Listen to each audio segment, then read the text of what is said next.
How's it going today, guys? Welcome back to the channel. Hope you're having a great day so far. So in this video, we're going to be talking about my top 5 ideas for side jobs or side hustles you could potentially start if you're looking to make some more money on the side. Now, what I have found in the last couple of years is that a lot of people are now starting their own side hustle. So a lot of people work a job during the day. Maybe you're working a 9 to 5, but from 5 to 9 p.m., you're not doing that much. You're sitting around watching Netflix and you're thinking, you know what? I want to do something creative, or I want to make some extra money. Or possibly you're somebody who's in college or you're a high school student and you want to make some money. You don't necessarily want to go get a part-time job. I want to talk about some of the best opportunities for a side gig or a side hustle, whatever you want to call it. Now, what you're going to notice by having your own side hustle rather than going out and working a job for somebody, you will likely be able to make more than just getting a job, because what are your options as somebody who is a high school student or a college student?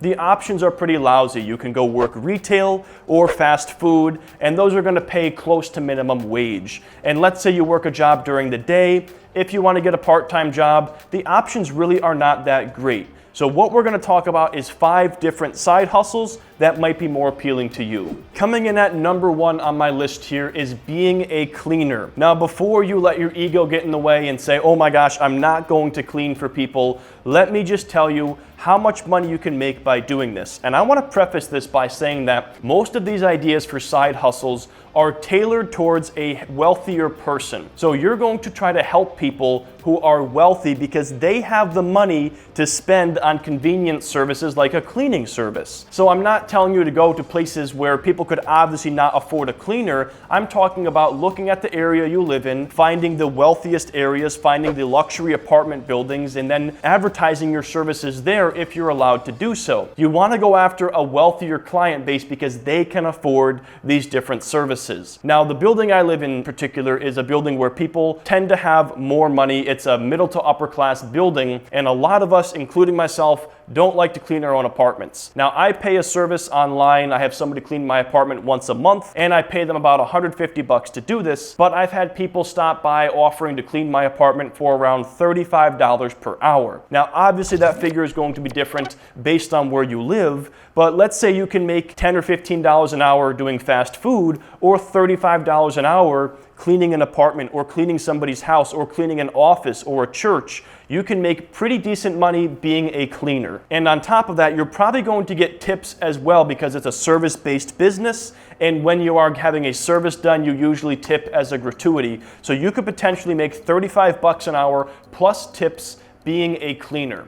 Now, how would you advertise your services? You could do flyers. You could simply get a couple of clients that you know and then have word of mouth. You could also, if you're super ambitious, offer to do the first cleaning for free just to prove to people that, hey, I'm going to do a good job. And then going forward, you charge that $35 per hour. But I believe the best way to grow this business is word of mouth. I've had a lot of people in my building ask me, hey, who cleans your apartment? What's their name? I want someone to clean it. Because I live on the 5th floor of a building and I live in a small apartment and I don't have a big vacuum cleaner. And so when I need to clean my carpet, my options are not very good. I have a little dust buster, but it's just not getting the job done. So there's a lot of people that are in my situation where they'd rather pay someone to do the cleaning and pay someone to bring the vacuum cleaner in than for me to go through that myself. Okay, idea number 2, again, is going to tie in towards richer clients, and that is offering pet care services, whether it's walking the dog, taking the dog out during the day, giving the dog a bath. Rich people tend to have money for something like that, for a convenience item. So again, let me use my apartment building for example. I live on the 5th floor of a building, like I said, and it's pretty inconvenient to have to take your pet out to go to the bathroom.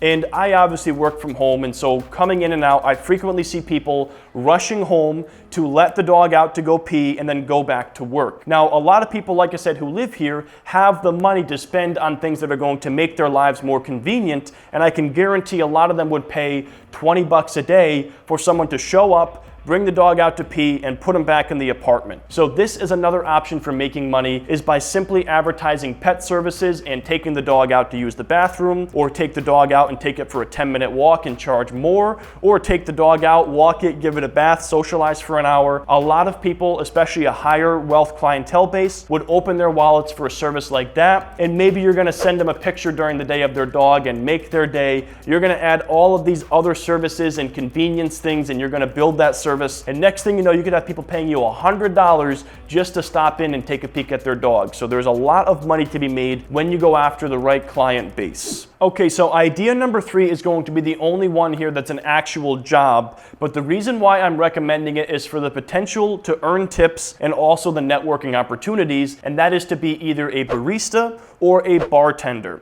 I've never personally done either one of these, but I've honestly thought about getting a job at a coffee shop just because I love going to coffee shops and I love meeting people, and you are constantly meeting new people in these two social areas here when people go to bars or they're going to coffee shops for meetings and whatnot. Now, I believe you're going to do better as far as tips go as a bartender, but if you're looking for networking opportunities, I think you'll do better working at a coffee shop, because most people are going to a bar because they're looking to unwind and forget about their work. Most people go to coffee shops because they're looking to meet other people for business relationships and opportunities. So if you're solely looking at this for networking opportunities, I would look at a coffee shop. You're also going to make some tips, but probably not as much as a bartender.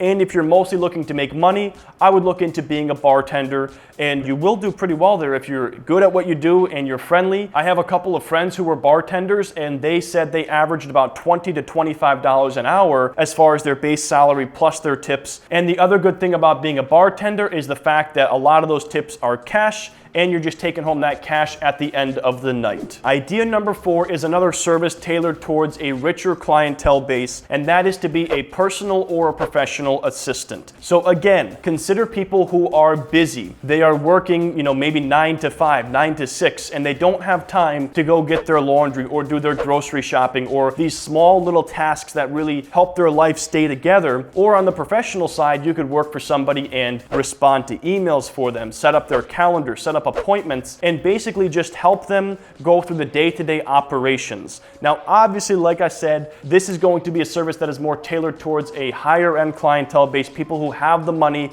to invest in making their life a little bit easier. But I think you could do very well as a personal assistant. If you were doing this 8 hours a day, I could see this being something you're making $100 a day as a personal assistant for somebody, if not more. And the other thing I want to throw out there, just to plant the seed in your mind, is possibly looking at being an assistant for somebody more so to learn from them rather than to make money. So think about a wealthy person, for example. Maybe you want to learn how they got to be that wealthy. How did they make their money? You're looking to be rich one day as well. Maybe they would be willing to mentor you in exchange for you helping them out with some day-to-day tasks. And in my opinion, that's going to be far more valuable than that 10 or 20 bucks an hour that they're going to pay you just to be a personal assistant. So if you're looking more long-term, that might be a better approach. And then the 5th and final idea I have here as far as a side hustle, an easy way to make money, is managing social media accounts. So I have somebody managing my Instagram account as well as my Facebook account, and I pay him on a weekly basis to do that because I am too busy managing my YouTube channel to worry about Instagram and Facebook. But I want to have a presence on these platforms, and I'm only one person at the end of the day. So you could reach out to influencers, you could reach out to small businesses and help them with their social media presence. Now, if you guys are looking to learn more about this, I have 2 video series to point you towards. Number 1, I did a couple videos with Josue Pena. He talks about managing Instagram accounts and making money as an Instagram marketing agency. And then Kevin David talks about how to run Facebook ads for businesses or influencers. Both of these are great money-making opportunities in my opinion. So I'm gonna link up those playlists down in the description below. But this is a pretty simple concept. Businesses and influencers are too busy to run Facebook ads or to manage their social media presences, so you do this for them and they pay you on a weekly basis. Anyways, guys, that's gonna wrap up this video here. These are my top 5 favorite side jobs or side hustles, ways to make money outside of your traditional 9-to-5 job. And you might find that maybe after you're doing your side hustle for a while, you scale it up and it becomes your full-time gig. YouTube started out as my side hustle, but now this is what I do day in and day out. I'm a full-time YouTuber and online influencer, I guess you would call it. So you might find that's the case where you start something on the side and it ends up being your main gig. But I thank you guys for watching this video. I hope you enjoyed it. If you guys have any side hustle ideas to share, please drop them in the comment section below. But if not, I will see you in the next video.